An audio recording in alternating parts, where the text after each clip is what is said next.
Since I don't do well with real emotion, and I've already fleed perilously close to it, I would like to pass over to my co-best man, Mr. Callum Hendry.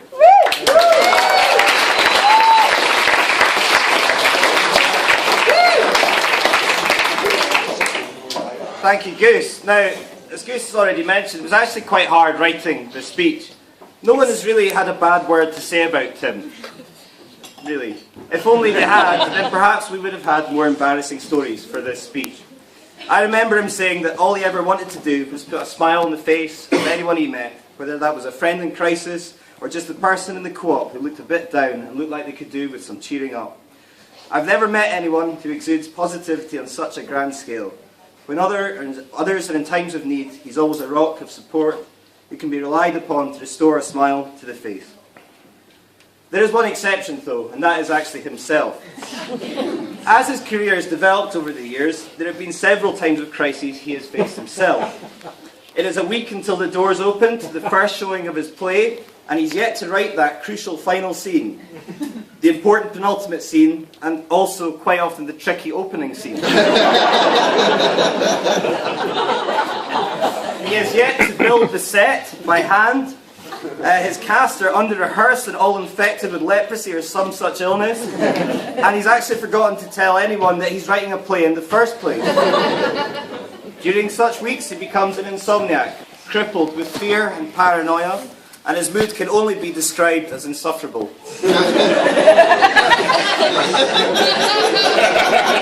to that! He refuses any offers of help and dismisses any constructive solutions to his problems. At these times, one questions why they ever became his friend in the first place. Largely because he constantly tells you that he's a terrible person and a massive failure. It's almost impossible to imagine such a scene, yet there are witnesses in this room who will testify to all of what I've just described. Yet this drive of mania and self-flagellation always gets him there in the end. As yet another Tim Primrose production goes down a roaring success. He never takes any of the glory, and those refusals of help are because he refuses to let anyone down, and is only ever to the detriment of his own well-being. And once all has gone well, and that difficult week is in the past, we can all join Tim in sharing a beer and laughing about the whole thing. Until his next play. Which I believe, according to him, he is starting to write on Monday. Watch this space. Make sure you avoid him until the opening night, which you'll be informed of by text message 3 hours before the And in case you don't recognise the number the text message comes from, that's Dani's phone number. And I suggest you save it for next time. So, in terms of a lewd and embarrassing best man speech, there is one anecdote which perhaps just about fits the bill. However, frustratingly, it is myself that's the main source of embarrassment. Tim and I, this is over a decade ago, by the way, don't worry, this is ages ago. Tim and I had spent an evening drinking at a notorious Edinburgh nightclub, and the 50 pence drinks had got the better of us. When I say the better of us, I suppose, again, I really mean me. Like some loyal Sherpa, Tim escorted me back to my place of residence, and whilst you'd expect me to have a pretty good idea where I lived at the time, we came to a crossroads, at which point a debate ensued. Despite us being a right turn and 5 minutes walk from my place and salvation, I was absolutely adamant that in fact we were to make a left turn.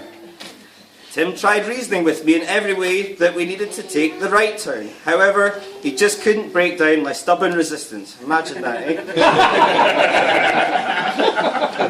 And then, for some inexplicable reason, I said to Tim that I was so sure that we were to turn left that I made what seemed to be at the time the ultimate demonstration of my conviction. I dropped my trousers to my ankles and looked at him in silent defiance. True story. Tim then paused, perhaps for seconds, perhaps for hours, I hope it was just for seconds, presumably absorbing the horrific scene in front of him whilst he pondered his next move.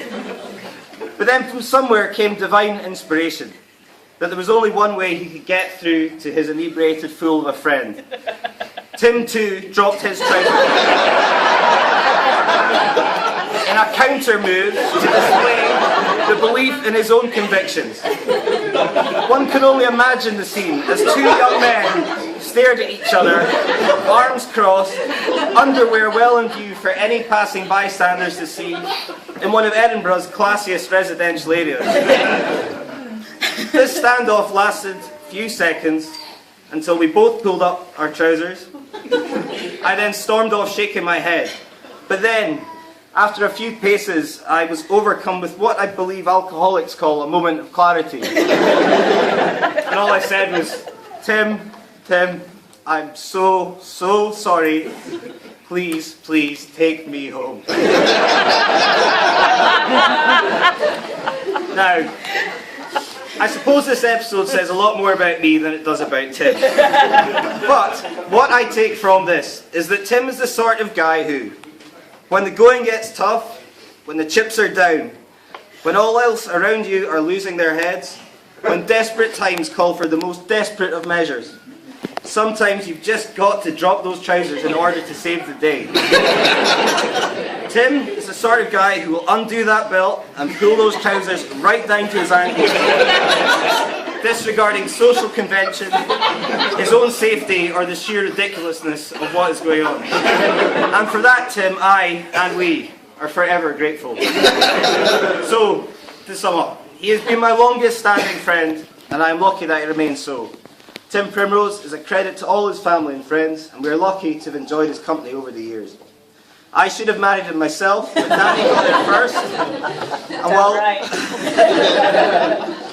And while eternally jealous, I'm eternally grateful that he is safe in the hands of the one girl I know who could ever do him justice. And I'm so entirely convinced of this fact that I believe there's only one way that I can express this conviction. Let's just hold my breath. I don't think that's